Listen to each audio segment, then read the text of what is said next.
Welcome to the Buzz Podcast. I'm your host, Mosquito. And I'm Maureen Nylin. The Buzz Podcast is where business, technology, and innovation collide. It's where we deep dive into candid conversations with leaders who are pushing the boundaries in healthcare, technology, and beyond. It's also where you're going to hear industry experts who are rewriting the rules, and in some cases, they're breaking them. So don't forget to join us for each new episode and like and subscribe to the Buzz Podcast. Hello, everyone. Welcome to The Buzz, your go-to podcast for all things fun, innovative, and energetic in healthcare. I'm your host, Mike Mosquito, along with my co-host, Maureen Nylin. We'd like to welcome you to another episode. Maureen, how you doing today? I'm good, Mike. How are you doing? Always wonderful. Always glad to be here with you. We've got a wonderful guest today, right? Oh my gosh. I say this probably about every guest, but I really do have such a sweet spot for Casey. I think she's just one of the most amazing people that we've ever met. She is amazing, and we're so glad to have her here with us today. Casey Bunn is a cloud specialist with Palo Alto Networks. She's also an author. We're going to talk about that today. We're going to talk about her being a wife, a mom, and a friend of the Buzz family. But Casey, welcome. Thank you for joining us today. Thank you. Thanks so much for having me. Well, we're going to get into this. I mean, you have been a very busy woman this past year. We've had you at a couple of events around the country here. We've seen you at Vive. We've seen you at HIMSS. You've been very busy. But today is not about industry. Today is about what you do outside your day job. You've been a very busy woman. So give us a little background on what you do on a day-to-day basis, and then we'll get into your personal. Thanks, Mike. So, yes, I'm from Richmond, Virginia. You mentioned I do travel quite a bit. I have a 10 and 12-year-old girl boy at home, and my husband is a fire lieutenant. I work day-to-day. Cybersecurity for hospitals is really what I focus on in my day job. But I actually I invented a baby mitten when I was 30 called a hand sock. And I still own that company. So that runs in the background. I also just published a children's book, which is really timely. And so I'm excited about sort of the launch of that. And I'm excited about the impact I expect that it will have on people. I am so excited about the book. Mike, Yes. I know you read it. I read it, but yeah, it's amazing. Yeah, so there's the book. I have a question though, Casey. Did you ever picture yourself becoming an author? I mean, I love children's books, but I didn't see myself writing one, no. And I'll tell you the story of how that kind of came after I tell you the story of what my family went through and, the purpose of it. But no, I didn't know that would be on, on my sort of resume of things, but I'm happy, some things happen for a reason. I think this is one of them. And talking about you becoming an author, let's talk about this book. The name of the book is Above the Ashes. Mm-hmm. And so you're married to a firefighter. Let's just talk about this, right? This is one of those timely topics of what's happening around us today, what's happening in California, up and down the coast. You happen to have written this book. And what was the premise of this book? What inspired you to write this book? Because this is personal for you. For those that are out there, I'm going to hear about this today.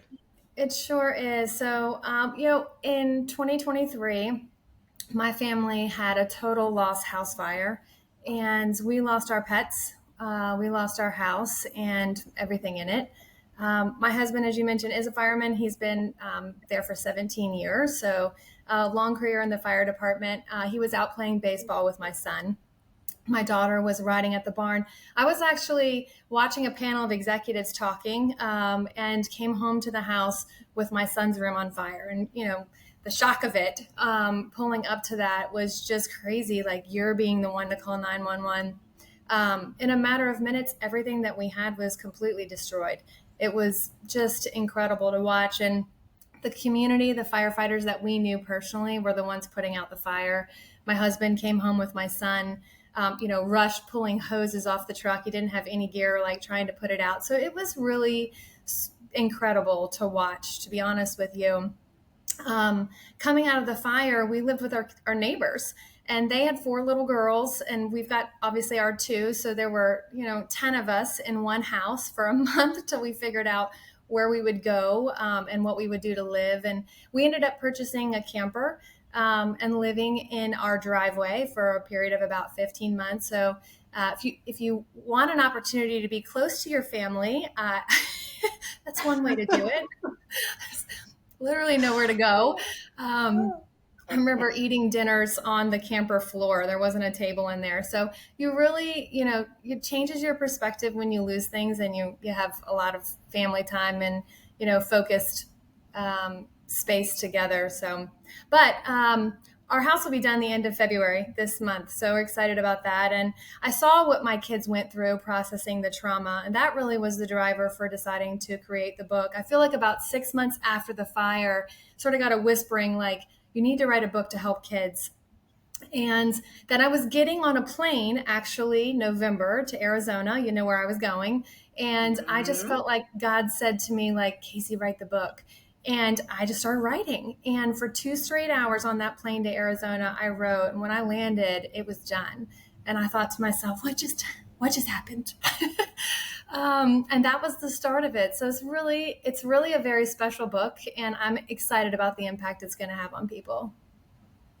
I think I'm a little overwhelmed because at the end of the day, I have lots of great ideas, or at least I think I do, Casey. And I don't believe that I'm unusual in the fact that I've got maybe an idea for an invention, or I have an idea for a book, but I don't carry that out. So how did you see yourself through that process? Because there's sometimes your limiting thoughts will go, gosh, I wrote that, but it's probably not good enough to be published, or gosh, what will people think if I write this? But instead you were like, this needs to be told. I want to know, how do you keep going with that?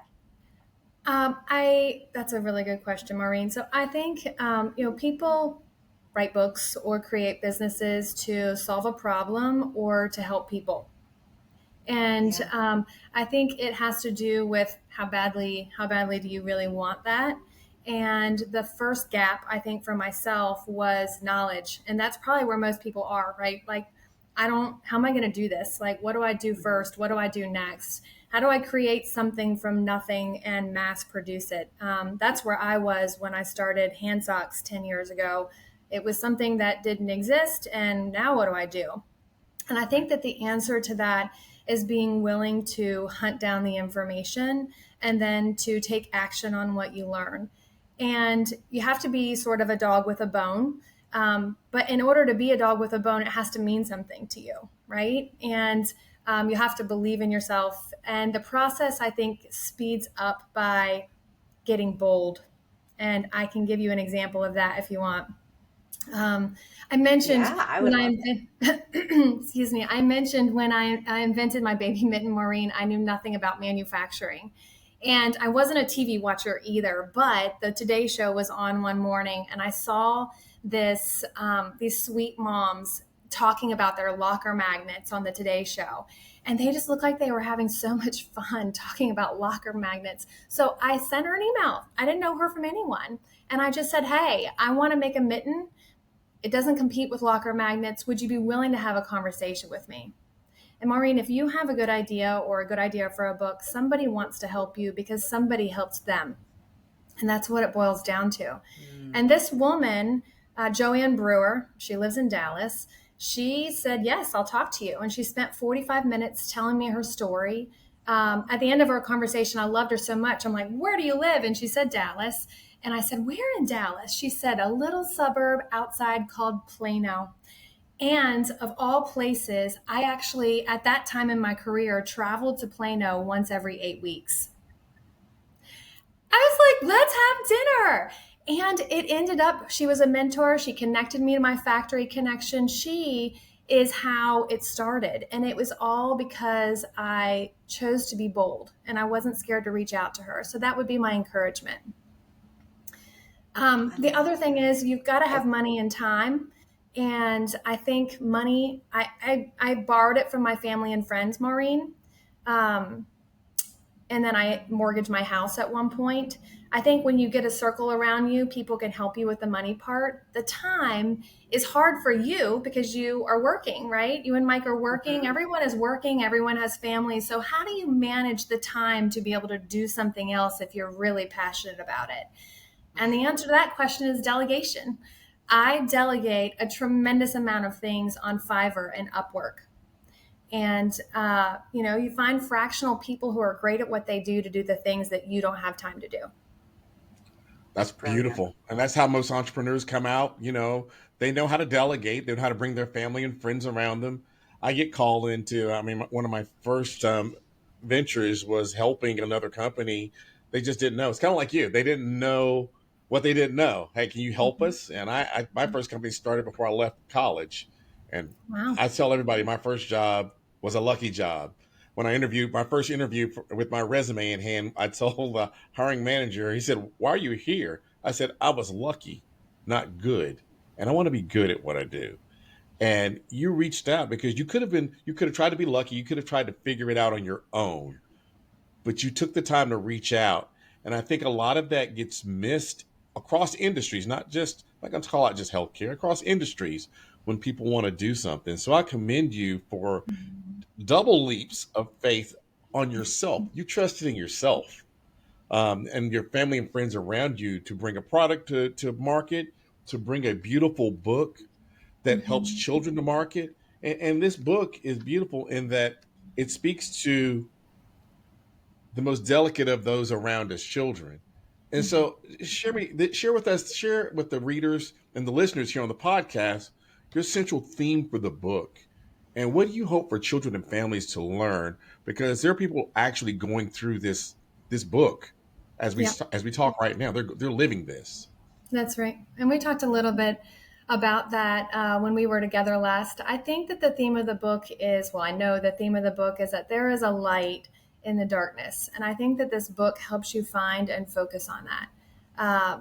And it does it in a really special, delicate way where you get to the end of it and you feel just joy. You feel peace and you feel hope.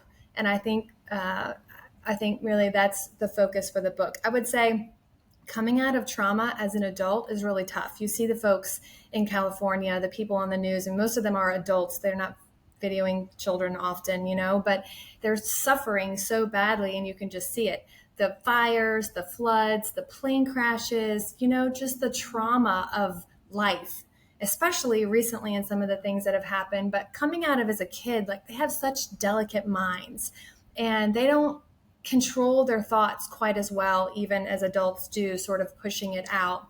They're looking to adults to be an example.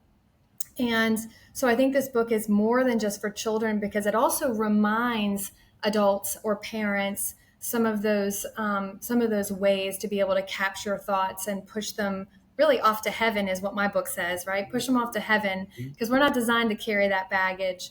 But I think replaying those images and those moments is easy for us to do. For myself, like I remember because our pets passed away, just thinking and kind of harboring on what it would be like for my dogs when the fire alarms went off and how scared they would have been, those types of things. And I used to have nightmares of the firefighters coming out of the building with my children. I mean, how do you deal with that? It's very difficult. So I think then you think about a child and how do they process things? Because they're thinking about it, right? So how do they process those things? It becomes a battle for your mind. And the story is really about the fact that that battle is not just for you to handle on your own. It talks about Joshua 1:9, where the Bible says, "Do not be afraid." I'm reading the scripture. The Lord your God is with you wherever you go. And I think a lot of the context behind the book is that the battle is not something you have to do by yourself. It's just that's such an important concept, I think, for, as you said, not just children, but adults also. And it teaches us the value of being resilient, but being resilient through faith. And that really is the cornerstone of who you are. I love this story. You've got to tell the story of the sunflowers, Casey, because that to Yes. me is the resiliency and faith piece of it. So, the story of the sunflowers. So I was going to say, really, when I was talking about the California fires, and my advice for them is that the devil doesn't get to win, right? And I love the story of the sunflowers because for us, that was one of the moments where we could point and be like, see, devil doesn't get to win. But when I think about the fear of the unknown, and what happens when you feel like everything has been leveled, which is what our house looked like. They came and they took everything away, Maureen. I know you've seen the pictures of that. It was completely flat. People were like, was there anything left? I'm like, no, nothing left. It was like I was planting a garden or something. And these little weeds sprouted up, and we thought they were weeds. My husband almost mowed them over. And then after a bit of time, those weeds turned into sunflowers, which just happens to be my favorite flower. I just love a sunflower. And there was like a little family of them. There was a daddy sunflower. It sounds silly, but it's true. And like a mommy, they were this size. And then these two little baby sunflowers. I'm like, this little family grew up exactly where the fire happens. They're nowhere else. As a matter of fact, I tried to plant sunflowers in a garden, which not close to this area at all, and it didn't work. Nothing grew.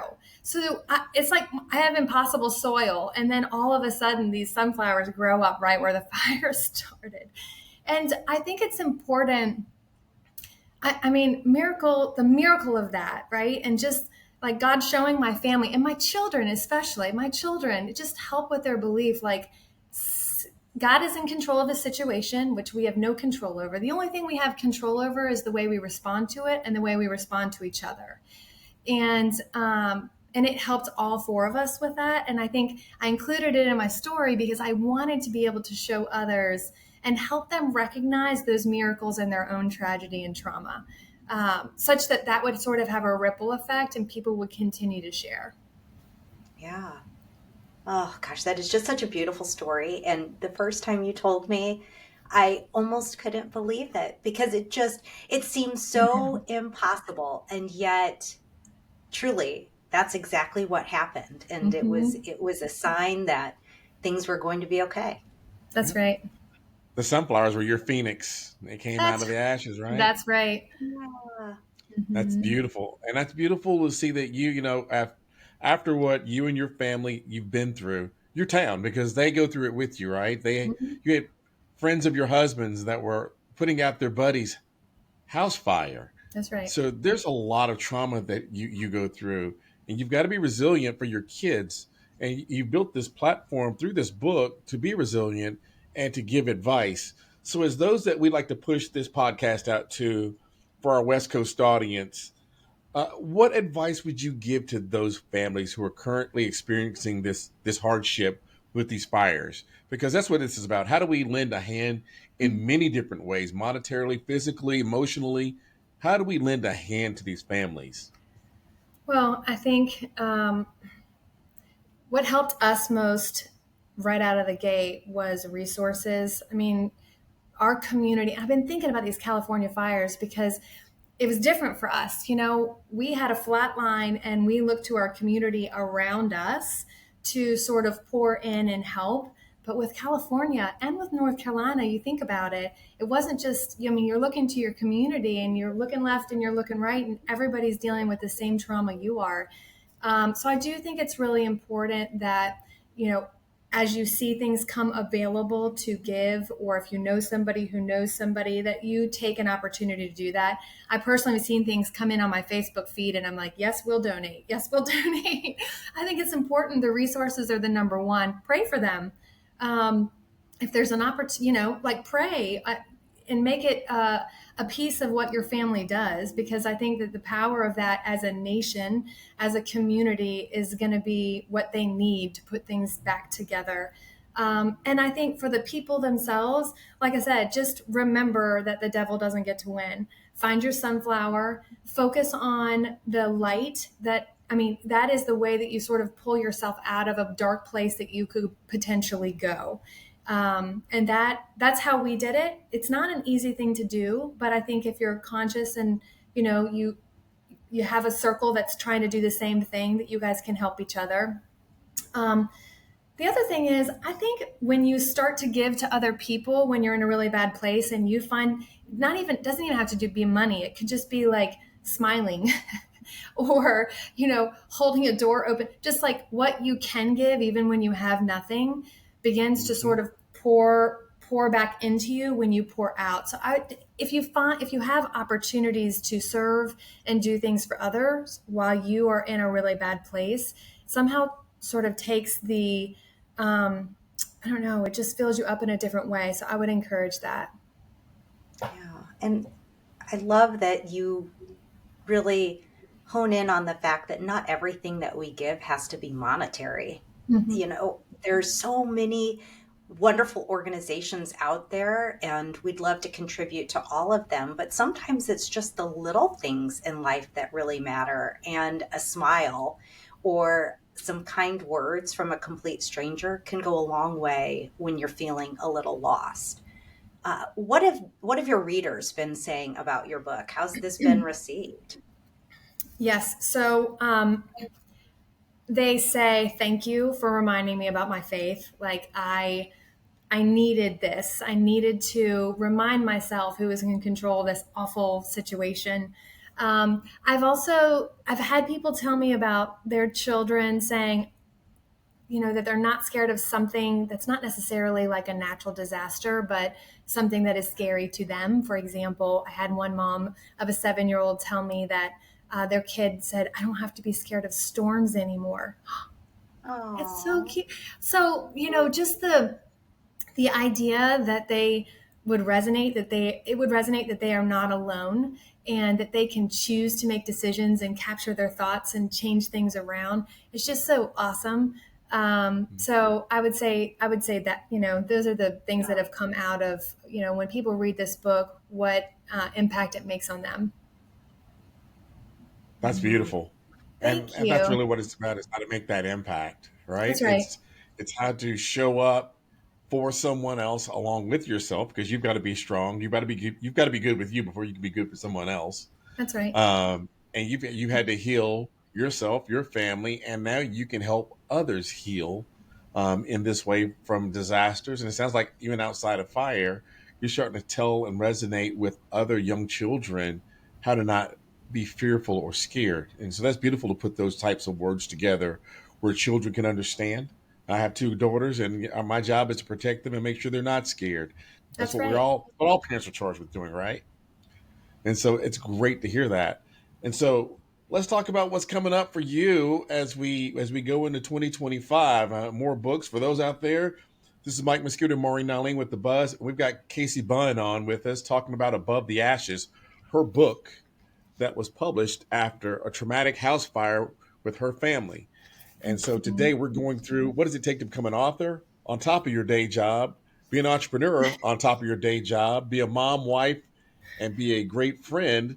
But you've got to know yourself first. What's next for you?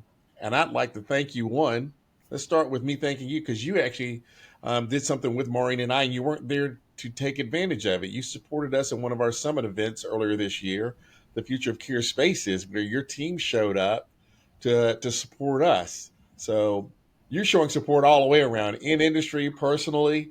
I called you on a whim and said, we've got a great event of healthcare leaders that are coming together to put together a white paper. And you were like, where do I sign up? How do I get Palo on that list? And I think you took well advantage of attending it. So thank you. Of course. Palo Alto, I mean, they're amazing. So anytime you just reach out. I will say, from a healthcare perspective, I mean, traveling, I told you I travel quite a bit. I love the local hymns. It's awesome.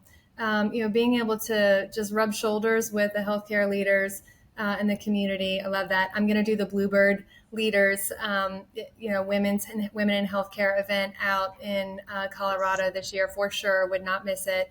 Definitely Chime Fall Forum. So I just think being able to get out there, learn from what the healthcare leaders have to say is so important to be able to do a good job in your job.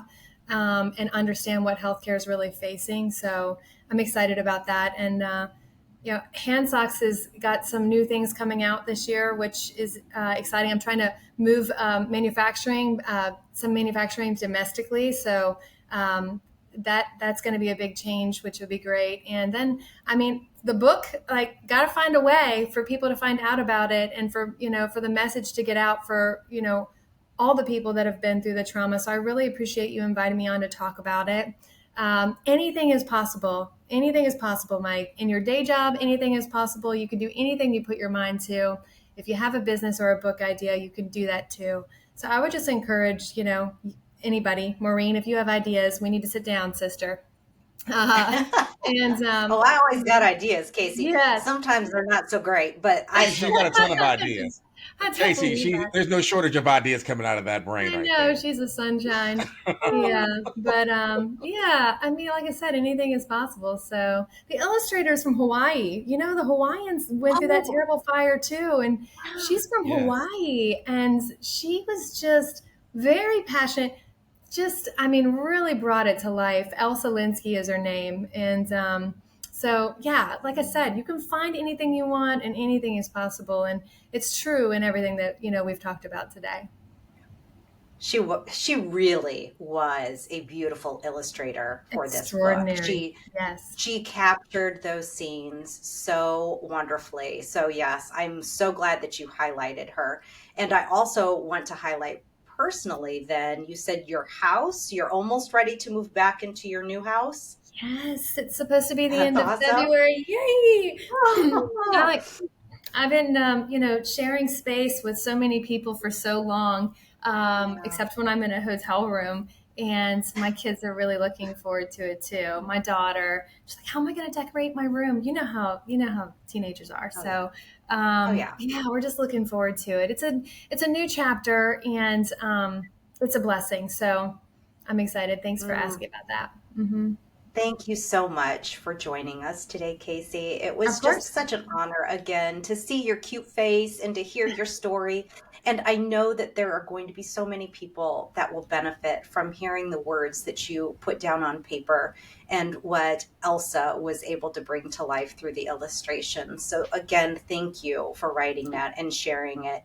And I also would love to say, I cannot wait to see you at the SOAR conference for sure in September in Colorado. That'll be wonderful. But before we stop today, is there anything else, any final words that you want to leave us with? Thanks for asking, because I feel like I can't leave without saying, number one, if something, God forbid, were to happen in your house and there's a fire, you have to get out. You can't save your things. You can't stay inside and get your wedding album. There's not any time for that. Please get out. I know they say that, but it's true. You have to go. Check your insurance limit. So most people get their house. They don't look at them again for 10 years. You don't know what's in your house. You don't remember what you're covered. I want to remind people that's very important. So check it, make a call, figure out what your insurance limits and coverage is. Everything in your house covered. And then the other thing is, you don't need a fire or trauma to make a decision to be super intentional about your purpose. We talked about that, to be kind to yourself and others. And I wrote down to be super grateful for your blessings. The only things you do every day matter. So make every day count and be really grateful for, your blessings and everything that you have. Well, we're grateful for you. Thank you so much for joining us, Casey. For you. You are blessed.